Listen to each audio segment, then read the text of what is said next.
매일 성경 묵상 나눔입니다. 8월 26일 금요일입니다. 오늘 본문은 데살로니가 전서 4장 1절에서 12절입니다. 본문을 읽습니다. 그러므로 형제들아 우리가 끝으로 주 예수 안에서 너희에게 구하고 권면하노니 너희가 마땅히 어떻게 행하며 하나님을 기쁘시게 할 수 있을지를 우리에게 배웠으니 곧 너희가 행하는 바라 더욱 많이 힘쓰라. 우리가 주 예수로 말미암아 너희에게 무슨 명령으로 준 것을 너희가 아느니라. 하나님의 뜻은 이것이니 너희의 거룩함이라. 곧 음란을 버리고 각각 거룩함과 존귀함으로 자기 아내를 대할 줄 알고 하나님을 모르는 이방인과 같이 세욕을 따르지 말고 이 일의 분수를 넘어 형제를 해하지 말라. 이는 우리가 너희에게 미리 말하고 증언한 것 같이 이 모든 일에 주께서 신원하셔 주심이라. 하나님은 우리를 부르심은 부정하게 하심이 아니요 거룩하게 하심이니 그러므로 저버리는 자는 사람을 저버림이 아니요 너희에게 그 성령을 주신 하나님을 저버림이니라. 형제 사랑에 관하여는 너희에게 쓸 것이 없음은 너희들 자신이 하나님의 가르치심을 받아 서로 사랑함이라.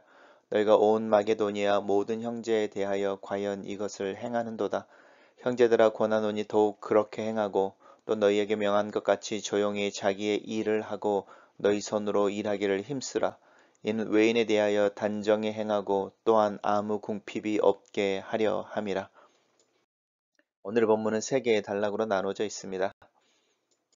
첫 번째 단락입니다. 이제 그러므로라고 하는 말은 이제 사도 바울이 우리가 묵상해 왔던 데살로니가 전서 전부 부분에 대한 이야기들의 이제 결론으로 실천의 이야기를 할 때 보통 이런 표현을 많이 쓰죠. 로마서도 그렇고 또 바울의 서신들이 중간에 이론에 대한 신학적인 부분, 믿음에 대한 부분과 구체적인 실천에 대한 부분을 이렇게 그 부분으로 나누어져 있는데 그 중간에 연결고리가 대부분 이 그러므로입니다.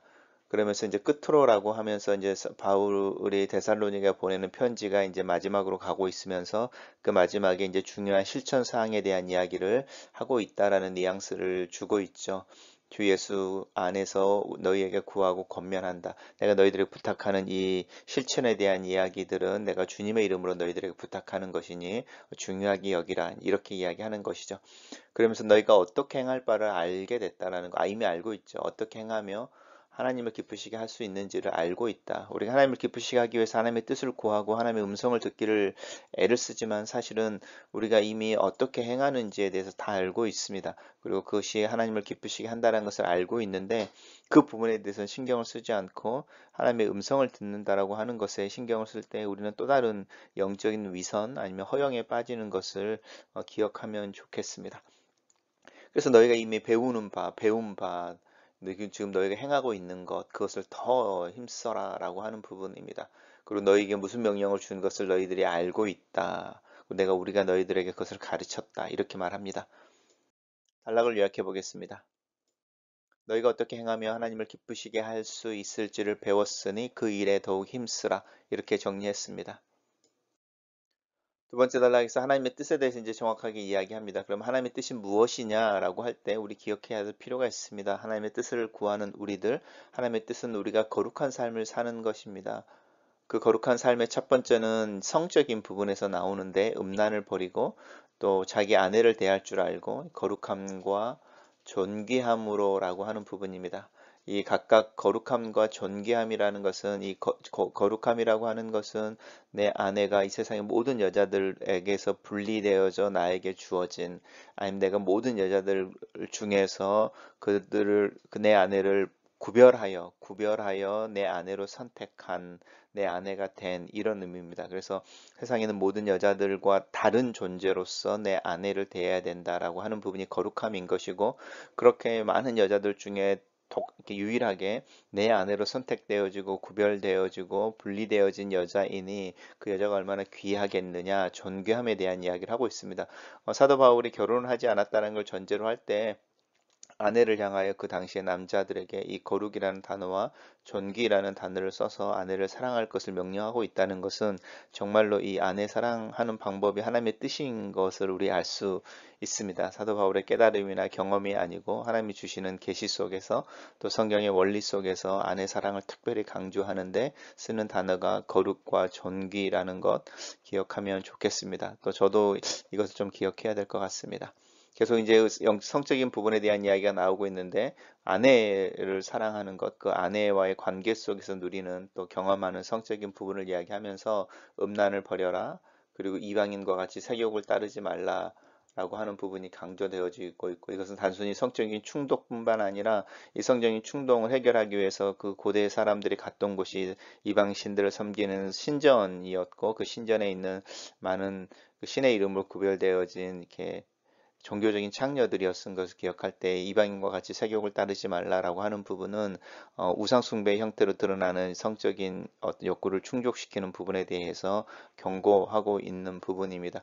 그리고 이 일에 있어서 분수를 넘어 형제를 해하지 말라라고 하는 부분은 이제 되게 완곡한 표현인데 뭐 이제 쉽게 그냥 말하면은 네 아내를 거룩함으로 존귀함으로 대하고 다른 사람의 아내는 넘보지 말라 이렇게 말할 수 있는 내용인 거죠.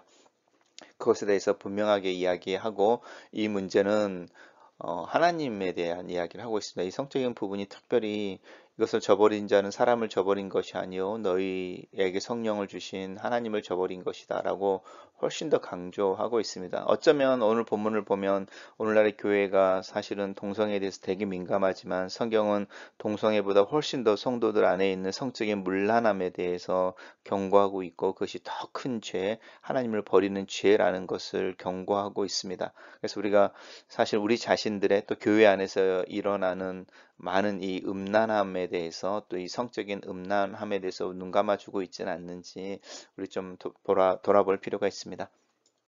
단락을 요약해 보겠습니다. 하나님의 뜻은 너희가 거룩한 삶을 사는 것이니 음란을 버리고 자기 아내를 거룩함과 존귀함으로 대하고 세욕을 따르지 말고 이 일에 분수를 넘어서 형제를 해하지 말라. 이렇게 요약했습니다.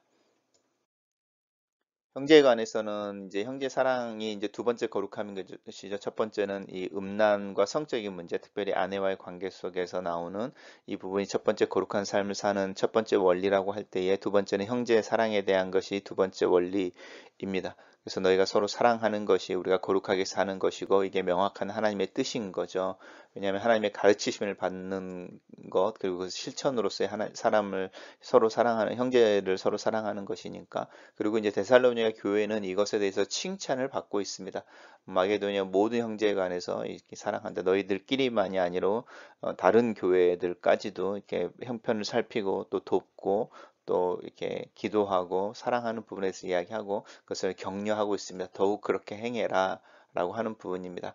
그리고 이제 세 번째가 나오는 부분이 이제 너에게 명한 것 같이 조용히 자기 일을 하고 세 번째 거룩해 하는 모습은 규모 있는 자기 관리의 삶인 거죠. 조용히 자기 일을 하라. 그리고 너희 손으로 수고하여 일하기를 힘써라.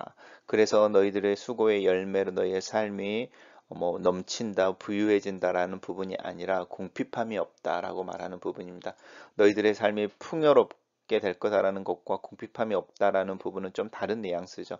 아무 궁핍함이 없다라는 것은 미니멈에 대한 이야기, 이제 어떤 최선에 대한 이야기를 하고 있습니다. 그래서 너희들이 열심히 수고하면 요즘도 마찬가지죠. 우리가 열심히 수고했을 때에 그렇게 오는 수입이 우리의 수고만큼 아닐지라도 우리 손으로 수고하고 땀 흘려서 번 수입이 있을 때에 우리의 삶은 나름대로의 규모가 있습니다. 넘치진 않을지라도 또 여전히 부족함이 있을지라도 이 가난하다라고 하는 수준까지는 떨어지지 않는 삶을 살아낼 수 있습니다. 이제 그 미니멈이라고 이야기하는 자기관리 또 경제적인 필요에 대해서 이야기하고 있는데 이것이 거룩하게 사는 방법입니다.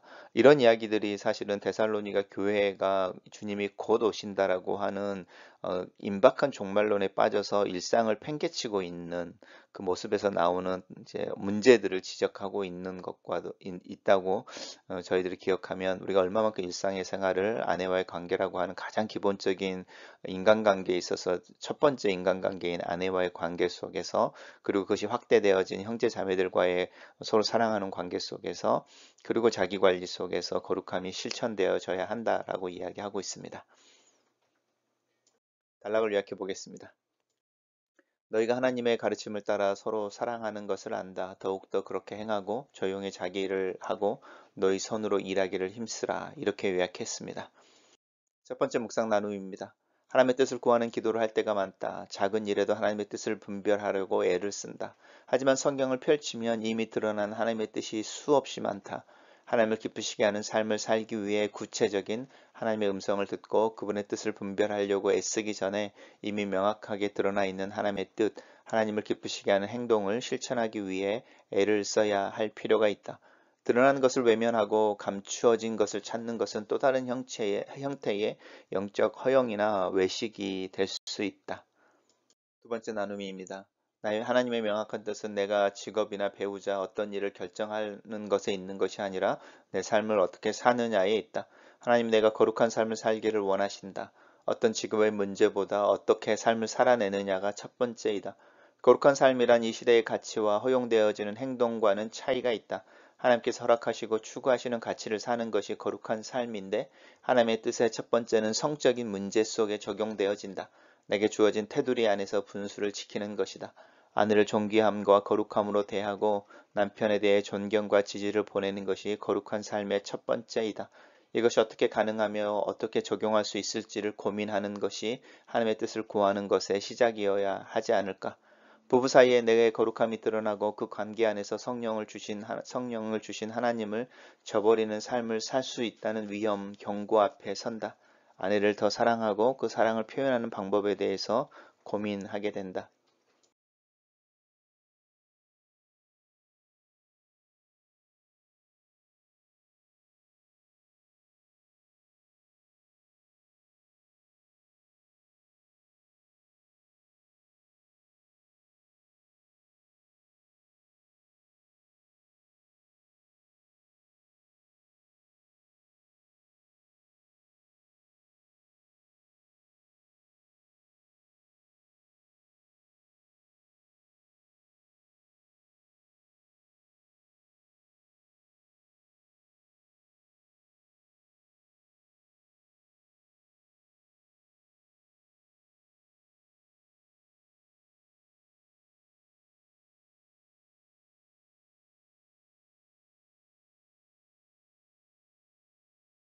글로 쓰는 기도입니다.